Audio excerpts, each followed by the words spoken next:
Hello, I'm Matthew Bukovi. I'm Alexander Mitchell. I'm Alexis Graves.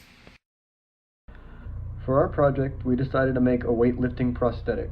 We focused on making the prosthetic able to bear small amounts of weight. Hopefully this idea will help to improve the quality of life for amputees and that it allows them to be active in a way they could not be otherwise. The drive behind this is to improve the day-to-day outlooks of amputees who want to stay active and feel good about themselves. Our prosthetic would provide a less expensive alternative to the ones produced by TRS prosthetics who currently dominate the market. We used Fusion 360 to design the device and print it out with a Creality 3D printer. For the base of the prosthetic, we created a cylindrical piece out of PLA with a honeycomb pattern so that the limb can breathe more, since the amputee already has to wear socks and liners, which can become extremely uncomfortable and damp when exercising, especially with the Florida humidity. The weight-bearing spiral design was inspired by the Fibonacci spiral, or golden ratio, which is significant in mathematics and is often observed in nature. The spiral is simply attached with a bolted nut and can be replaced with various sizes, from scaling up on the original models on the Cure 3D printing application.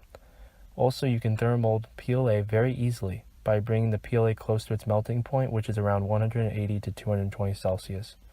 So you can mold it to any barbell, dumbbell, or gym equipment if necessary. This weightlifting prosthetic is a more affordable alternative, but evidently isn't as resilient as the TRS prosthetics that are made out of high-grade metals. Although the device that was produced was able to meet the goals set forth, there are many changes that would be made in future versions of this device.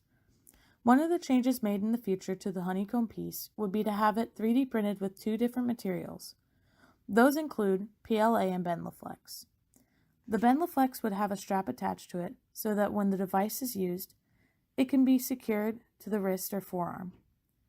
Another adaptation that would be considered is to have an attachment to the hook to have it hold a dumbbell in place so that the user can bench without the weight moving in an unsafe manner. An additional change to the device would be to have the hook made from a higher quality and higher durability material. This material could be a strong plastic or metal.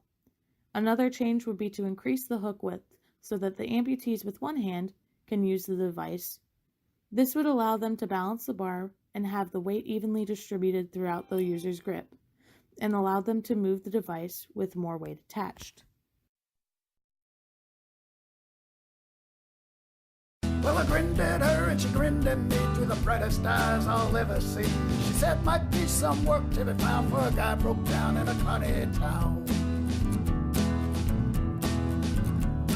Dog-faced boy shooting daggers at me.